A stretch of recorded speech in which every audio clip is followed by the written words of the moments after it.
자, 오늘은 그 사도행전 9장 내용 중에서도 특별히 16절 말씀을 좀 자세히 살펴보려고 합니다. 자, 16절 말씀에 보면은 자, 예수님께서 15절에서는 이 사도 바울 회심하기 전에 이 사도 바울을 이방인과 임금들과 이스라엘 자손들에게 이 복음을 전하기 위해서 택한 주님께서 친히 택한 그런 나의 그릇이라 그렇게 말씀하셨고, 그 다음에 오늘 우리가 좀 주목해서 보려고 하는 16절에 보면요, 자, 그는 사도 바울을 말하죠.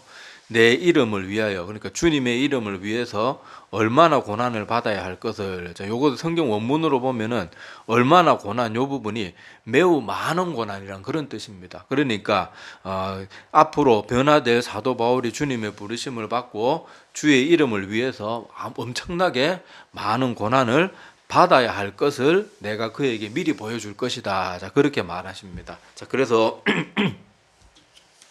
오늘 여기서 우리가 눈여겨봐야 될 주님께서 주님으로부터 부르심을 받았음에도 불구하고 많은 고난, 그냥 고난도 아니고 매우 많은 고난을 받아야 될 것이다. 요 말씀을 우리 좀 눈여겨보려고 해요. 왜냐하면은 우리가 그동안 너무 많은 잘못 가르침을 배워왔고, 또 이미 저 유럽이나 미국 교회가 기복주의 신앙을 그렇게 쫓아가다가 저렇게 철저하게 망가지고 있는 걸 보면서도 지금 우리도 여전히 기복주의 신앙이 옳지 않다고 그래도 조금 깨어있는 목사님들은 항상 그걸 강조하는데도 여전히 한국 교회는 기복주의 신앙에 빠져 있어서 좀처럼 거기에서 헤어나오려고 하지도 않고 헤어나오지도 못하고, 또 그런 말씀을 잘 전하는 목회자들도 주변에서 찾아보기가 좀 그렇게 많지는 않습니다. 그래서 우리가 오늘 이 말씀을 좀 눈여겨봐야 되는데, 자, 사도 바울의 모습을 보기 전에 우리 예수님은 누구예요?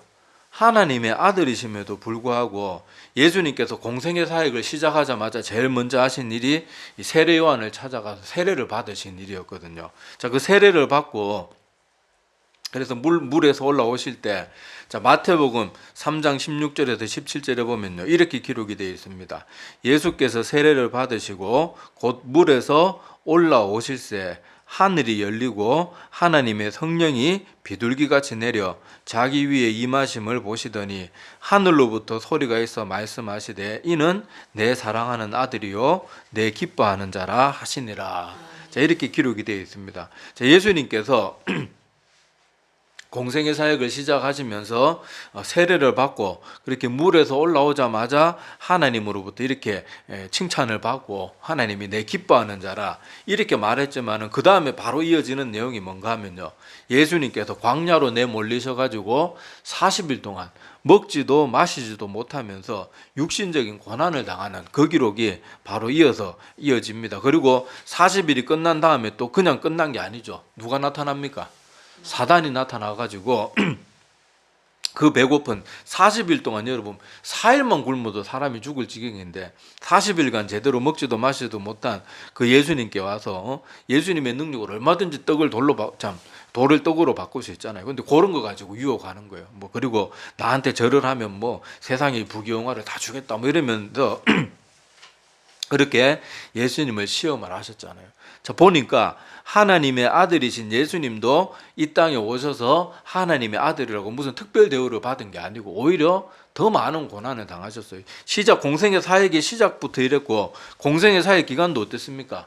사람들한테 막 병 고쳐줬다고 사람들이 예수님한테 무슨 특별 대우를 해준 것도 아니고, 가는 곳마다 바리새인들 서기관들이 사사건건 시비 걸고 죽이려고 하고, 결국엔 우리가 아는 것처럼 십자가에서 가장 인류 역사상 가장 끔찍하고 가장 치욕스럽고 가장 고통스러운 죽음이라고 하는 그 십자가에서 죽으셨잖아요.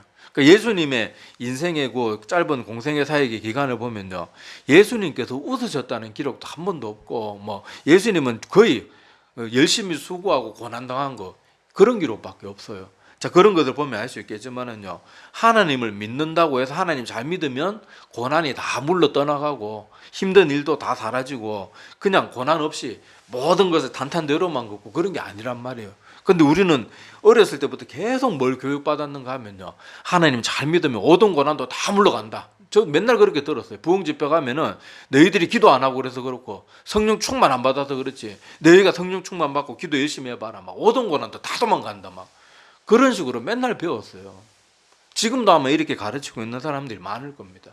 그런데 성경을 보면요, 한 번도 성경은 예수 믿는 자들이 고난을 당한 고난에서 철저하게 열애가 된다, 하나님 잘 믿으면 모든 고난이 다 물러 떠나간다, 그런 식으로 말하잖아요. 물론 하나님을 믿으면, 잘 믿으면 하나님이 복도 주시지만은 핍박도 받고 오해도 받고 억울한 일도 당합니다. 여러분 직장 생활할 때 신앙생활 철저히 하려고 해보세요. 당연히 미움 받습니다. 회사는 뭐 급한 일이 있거나 막 주문이 밀리거나 하면은 막 일요일이고 뭐고 없이 사람 불러내잖아요. 그때 저는 그 시간에 교회에서 맡은 직분이 있어가지고 그 시간에는 못 갑니다. 그렇게 말해보세요. 어느 사장이 좋아하고 동료 직원들 누가 좋아합니까? 이제 예수쟁이지. 그때는 지들밖에 모른다고 욕을 하고 막 그렇게 하죠.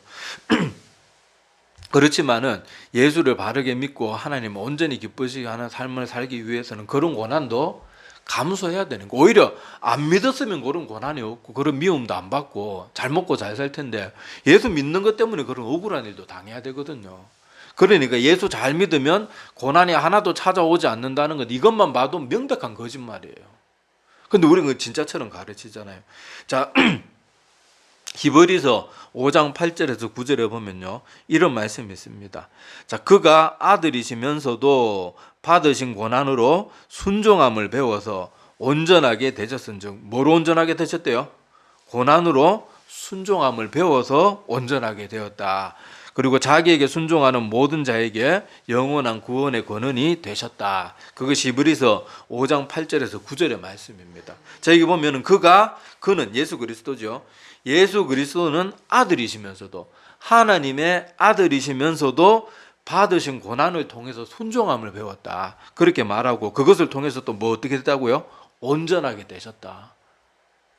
성경이 분명히 그렇게 가르치고 있어요. 실제로 주님은 이 땅에 오셔가지고 아까도 말했지만 얼마나 고난당하셨는지는 제가 더 말씀 안 들으셔도 될 겁니다.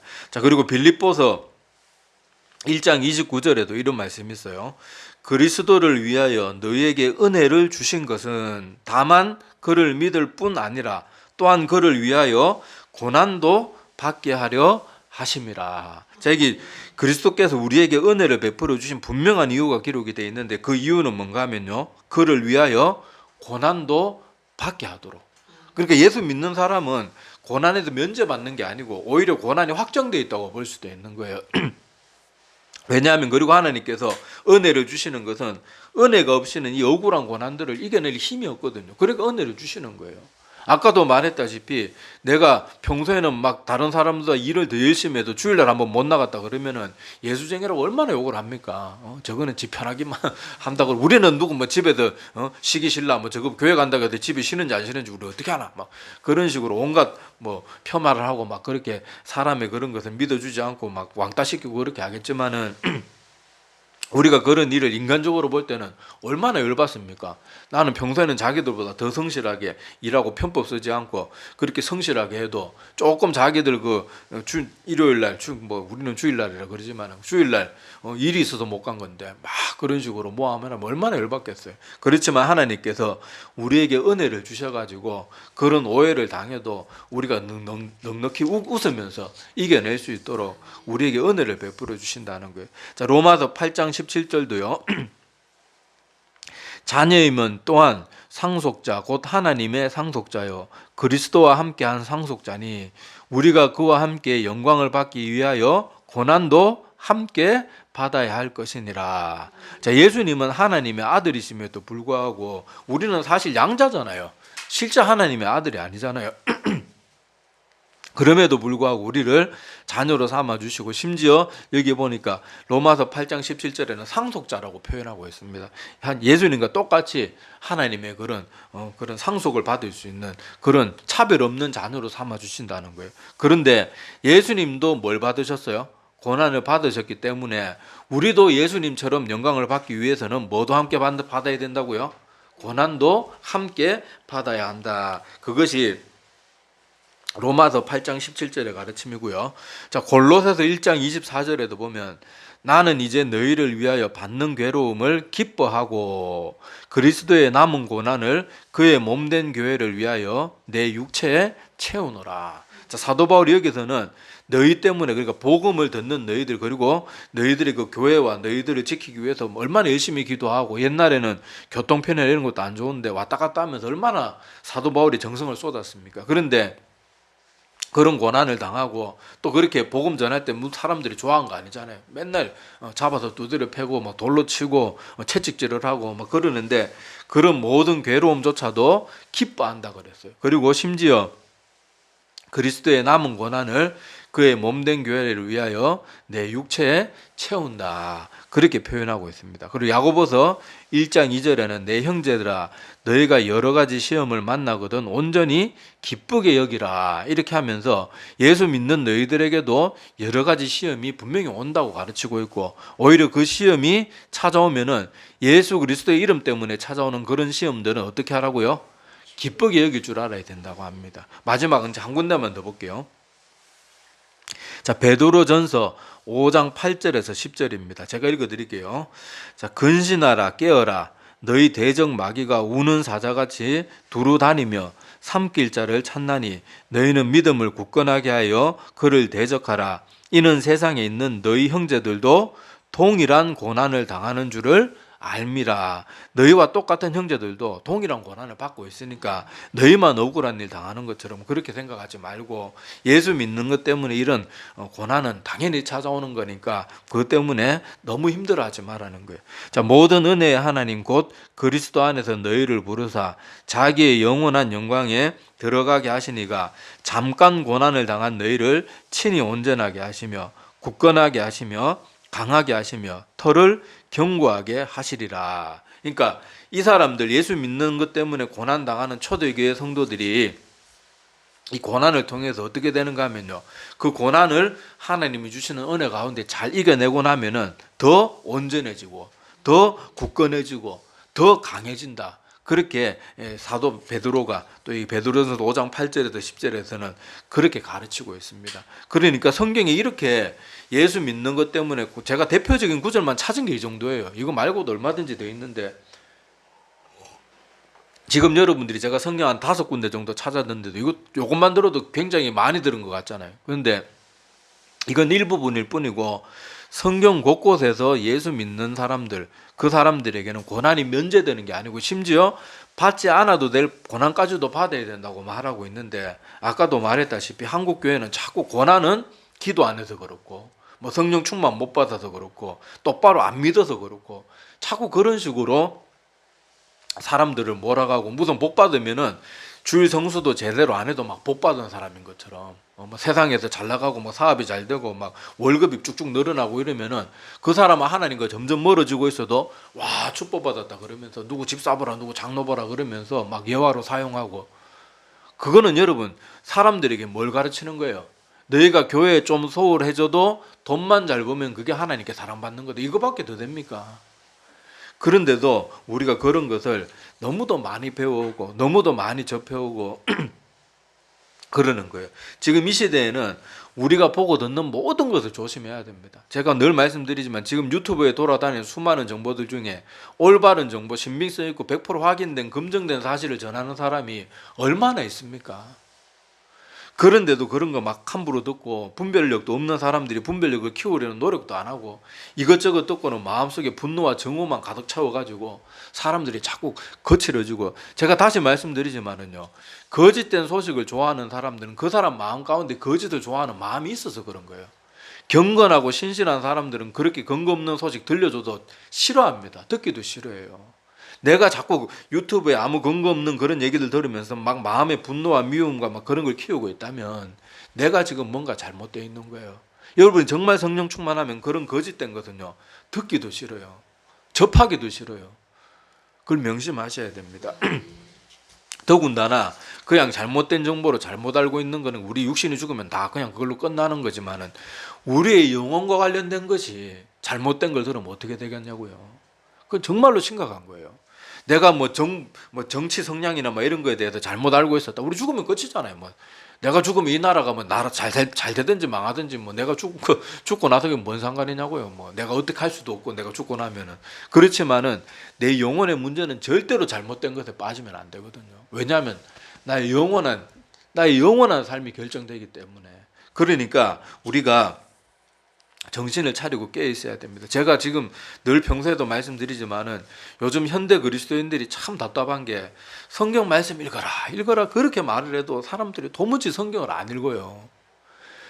지금 목사님들도 그런 예화를 많이 들지만요, 홍수가 나면은 온 주변이 다 물바다입니다. 그런데도 정작 홍수가 나면 물은 주변에 넘쳐나는데 정작 마실 물, 깨끗한 맑은 물은 없는 거예요. 마찬가지로 지금 유튜브니 뭐니 사람들이 성경을 안 읽고, 성경이 생수의 근원인데 생수의 근원이 되는 성경 말씀, 순수한 그 말씀, 그 생명수는 마시지 않고 자꾸 흙탕물이 섞여 있는 목사들 유튜브 설교만 들으면서 자기가 성경 안 읽고 기도 열심히 안 하는 거 자꾸 합리화해요. 그래서 뭐 제가 한 번씩 신방 가서 성도님들이 유튜브만 맨날 보고 성경 안 읽고 해서 유튜브 같은 거 그만 보시고, 아무리 뭐 그게 설교 그런 거라도 요새 잘못된 설교들도 많고 심지어 이단들 설교도 막 나오고 있기 때문에 그런 거 함부로 보시면 안 돼요. 실제로 여러분 어떤 어르신들 막 누구 목사님 설교 좋다 그러고, 목사님 이름이 뭡니까? 그러니까 박옥수라고 그래요. 이단 설교 듣고도 은혜 된다고 그렇게 말하니까 분별력 없는 사람들은 그 분별 못 하거든요, 잘. 왜냐하면 걔들은 구원과 관련된 핵심적인 메시지 외에는 제가 전에 말씀드렸잖아요. 우리 지금 웬만한 목사들보다 설교 더 잘하고요, 더 감동스럽고 더 은혜스럽게 더 준비 열심히 더 잘합니다. 지금 정신 못 차리고 설교 준비도 안 하고 강단에서는 이상한 목사들이 많지만은요, 걔들 막 이단들이 설교 준비한 거 제가 전에 한번 몇 번 봤다 그랬잖아요. 도대체 어떻게 하는지 저도 뭐 알아야 되니까 보니까요, 정말 우리 반성해야 돼요. 설교 준비 안 하고 단상에 서가지고 맨날 만담이라고 끝나는 그런 목회자들은 정말 반성해야 됩니다. 설교 준비를 정말로 열심히 잘해가지고요, 구원과 관련된 얘기 안 하고 그냥 도덕적인 얘기하고 우리 그리스도는 이렇게 살아야 됩니다, 이런 부분은요 훨씬 더 잘 전하더라니까. 예화도 막 어디서 좋은 거 막 구해가지고 참 잘하더라고요. 그런데 유튜브에 분별력 없고 뭐가 뭐 옳은 목사인지 아닌 목사인지 그런 것도 모른 채로 막 보는 사람들은 뭐 김사만 목사 막 설교 옛날에 하게 구슬하게 잘한다 그러면서 그렇게 WCC에 가장 앞장서는 그런 잘못된 목사들 막 그런 설교 좋다고 쫓아가고 있고 듣고 있고, 그래놓고 자기 말씀 안 읽고 기도 생활 안 하는 것은 그것은 아주 당연하게 생각하는 거예요. 나는 그래도 유튜브로 맨날 설교만 본다, 그러니까 나는 신실한 그리스도인이다. 그건 사단이 주는 덫입니다. 내가 하나님의 말씀 열심히 읽지 않으면요, 나는 그렇게 흙탕물을 마시면서도 그게 좋은 물인 줄 알고 가만히 있다가 배탈 나서 내 건강 다 망치는 거예요. 제가 그 처음에 성경을 청년 시절에 성경 열심히 읽고 제가 충격받았다 그랬잖아요. 내가 이때까지 들었던 가르침과 성경의 가르침이 다른 게 너무 많아서 제가 그때 처음 성경 읽어봤는데 충격받은 게 그냥 막 머리를 그냥 햄머로 누가 치는 것처럼 정말로 충격을 많이 받았어요. 그리고 처음에는 제가 그때는 아직 성경을 한 번밖에 안 읽고 그 성경 말씀에 대한 확신이 아직은 부족하고 내가 아직 청년이고 아직 성경에 대한 배경 지식도 잘 모르고 내가 그래도 저렇게 오래 성경 연구한 목사들보다 내가 뭐 더 잘난 게 뭐가 있겠나, 그래서 내가 기질적으로 뭐든지 좀 안 좋게 받아들이는 그런 경향이 있나, 그래서 내 스스로를 막 자학을 했다니까요. 내가 뭐 알지도 못하면서 목사님 저렇게 말씀하시는데 아니라 그러면, 근데 성경 말씀이 전부인데 자꾸 주변의 사람들이 다 그렇게 말하니까 내가 잘못된 줄 알았다니까요. 그러다가 제가 어떻게 정신을 차렸는가 하면은, 제가 성경 외에 다른 훌륭한 목사님들 제가 너무 영적으로 답답하니까 들리는 것이 대부분 잘못된 그런 설교들인데 다 그게 맞다 그러니까 전 너무 답답, 성경과는 전혀 다른 얘기를 하는데 맞다 그러니까 전 너무 답답한 거예요.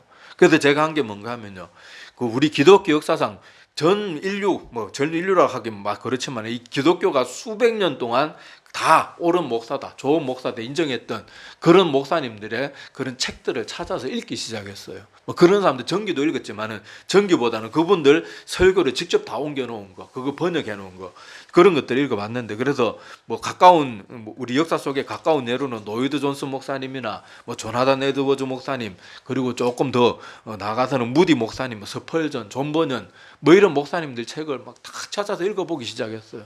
그리고 어거스틴이나 뭐 이런 사람들 책들까지 막 미친 듯이 찾아 읽기 시작했는데 아니나 다를까 내가 잘못된 게 아니더라고요.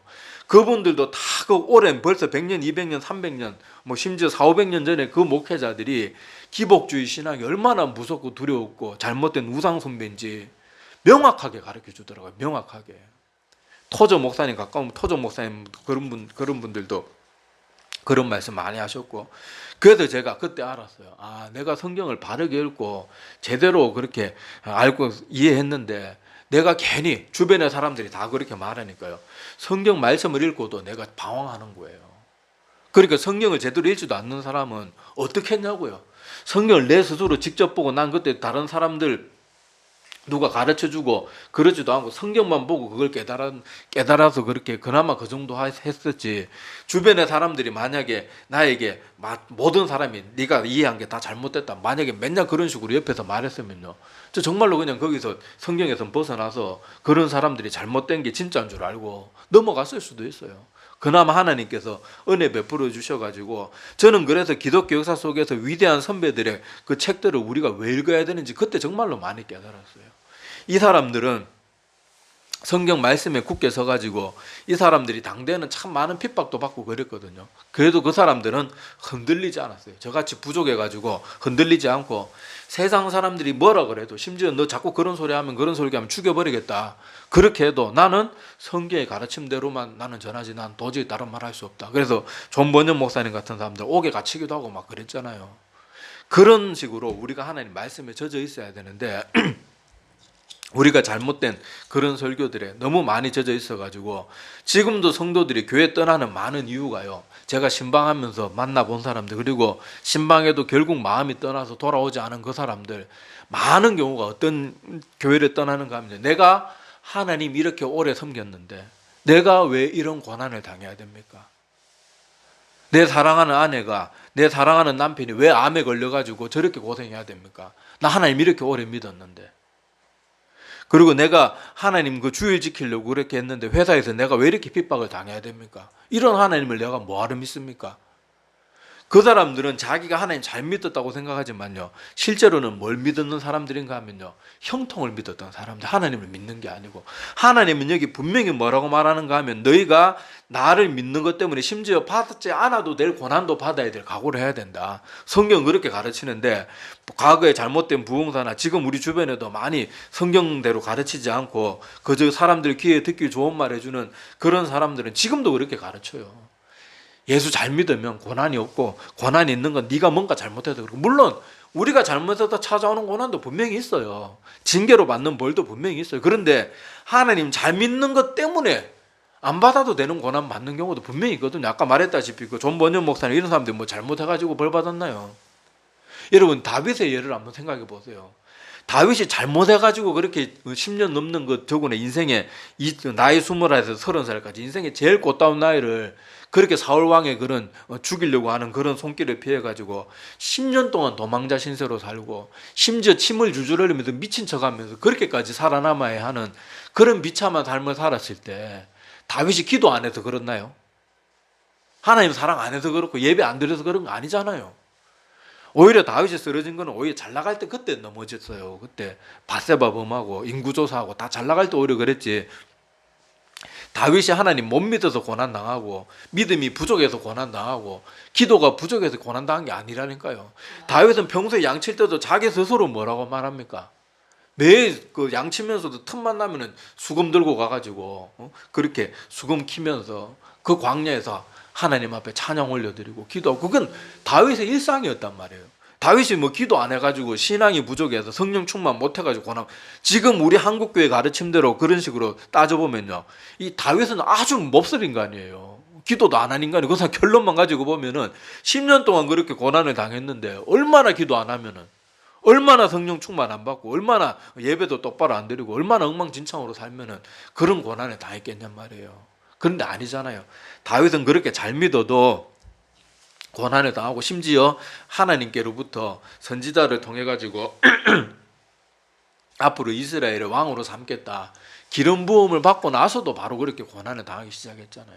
그러니까 우리가 이것을 꼭 기억해야 됩니다. 지금 이 시대에는 거짓이 막 온 주변에 난무해요. 뭐 기독교 방송부터 시작해서 우리 방송 뉴스들 말할 것도 없고, 심지어 유튜브는 이제 완전히 악의 온상과 거짓의 완전히 온상이 돼가지고 완전히 그냥 사람들을 그렇게 서리멍덩하게 합니다. 그리고 유튜버는 위험한 게, 이건 제가 언젠가 요건 따로 또 설교도 한번 하려고 하는데, 유튜버가 우리 이렇게 보면요, 그 AI 인공지능이 그 사람이 자꾸 보는 거 위주로 그 사람이 어떤 영상을 자꾸 보고 어떤 영상을 오래 보고 어떤 주제를 자꾸 검색하는 그 컴퓨터가 다 기록을 다 하고 있어요. 그래가지고 그 사람이 자주 보는 거, 자주 그렇게 접하는 거, 그런 거 관련된 뉴스를, 그런 소식들을 계속 더 많이 노출시켜 주는 거예요. 왜냐하면 유튜브는 사람들이 계속 그걸 봐야지 거기에 광고 수익이 나고 자기들이 돈을 벌기 때문에 이 사람의 영혼은 망가지든지 뭐 지옥불에 떨어지든지 상관없어요. 계속 유튜브 노예를 만들어가지고 시청 시간을 많게 해야 자기들의 수익과 관련이 되기 때문에 그런 식으로 알고리즘을 짜가지고 자꾸 사람들한테 노출시키는 거예요. 그래서 극우주의자들이 보는 그 유튜브 보면요, 전부 그런 쭉 올리면 그런 것만 쭉 뜨고요. 또 맨날 설교 듣는 분들 그런 핸드폰 보면요, 설교 관련된 것만 쭉 뜨고요. 그러는 거예요. 저는 뭐 전에 말씀드렸다시피 저는 유튜브에서 잡다한 거 안 보고 가끔 가다 머리 복잡하고 머리 식힐 때 한번 저는 예쁜 동물들 나오는 그런 것들 한 번씩 보거든요. 그래서 저는 이렇게 돌리면은 뭐 고양이 얘기, 뭐 길고양이 그런 것들 쭉 나오고 그러는데 여러분, 지금은 우리가 쉽게 접하는 것들 속에 사단의 갈고리가요 여기저기 다 걸려 있습니다. 우리 거기서 빠져나와야 돼요. 내가 하나님 바르게 믿기 위해서는 내 자신을 쳐서 목정시킬 줄 알아야 됩니다. 이 사도 바울과 같이 그렇게 위대한 그런 하나님의 사도들도 매일 자기 자신을 그냥 목정시키는 것도 아니고 쳐서 목정시켰다 그러잖아요. 말씀 읽기 싫다고 그냥 난 그 유튜브 설교 보고 말래, 이게 아니라니까요. 잘못된 설교가 너무너무 많아요. 너무너무 많아요. 제 설교도 뭐 100% 다 옳다고 할 수도 없어요. 그러니까 우리는 성경 말씀만 열심히 보고 성경대로 믿는 게 중요하고, 정말로 막 어떤 눈에 장애가 있거나 아니면은 뭐 도저히 성경을 못 읽는 상황이 되면은 요새 뭐 읽어주는 성경 이런 것도 많으니까 어떻게든 하나님의 말씀 원액을 그대로 우리가 자꾸 내 마음에 내 영혼에 공급을 해야 됩니다. 그래서 거짓된 것은 딱 듣는 순간 내가 뭔지는 잘 몰라도 이건 뭔가 성경과는 다르다, 이 정도는 알아야 돼요. 뭐 목사들처럼 막 무슨 신학자들처럼 분석까지 하면서 그 정도는 못하더라도 성경 열심히 읽으면요, 제가 청년 때 무슨 배경 지식이 있었습니까? 누가 나에게 성경 가르쳐 준 적도 없고. 근데 성경 열심히 읽으니까요, 그때부터 설교 들으면 저거 성경과 뭐 다른데, 저거 좀 이상한데, 저절로 알게 되는 거예요. 뭔가 설명은 못하게 나는 거예요. 그 정도가 될 때까지 말씀 가운데 깨어 있어야 됩니다. 그래서 오늘 주님께서도 사도 바울이 비록 하나님의 부르심을 받고 하나님께 귀하게 쓰임받는 자로 부르셨지만은 그 부르심 가운데 매우 많은 고난도 받아야 될 것이다, 그 말씀을 미리 알려주신 것처럼 우리 믿음의 사람들도 하나님 잘 믿는다고 고난에 다 피해가는 것도 아니고, 또 내가 기도가 부족하고 뭐 내가 잘못해도 고난받을 수 있지만은 그리고 하나님 잘 믿는다고 고난이 없는 것도 아니라는 것도 꼭 기억을 하셔야 됩니다. 그래서 기복주의 신앙이 입각해가지고 막 내가 고난 조금만 찾아오면은 뭐 하나님이 날 버리셨고 뭐 내가 똑바로 안 해서 그렇고 막 그런 식으로 잘못된 생각에 빠지지 말고 하나님을 잘 믿고 신앙생활 잘해도 고난은 찾아올 수 있다는 거, 그리고 때로는 고난이 나를 더 강건하게 하고 더 굳건하게 하고 더 하나님의 백성답게 만들기도 한다는 것도 꼭 기억하시기를 바랍니다. 그래서 마지막 빌립보서 1장 29절 말씀 다시 한번 읽으면서 말씀 마치겠습니다. 자, 그리스도를 위하여 너희에게 은혜를 주신 것은 다만 그를 믿을 뿐 아니라 또한 그를 위하여 고난도 받게 하려 하심이라. 아멘. 네, 기도드리겠습니다.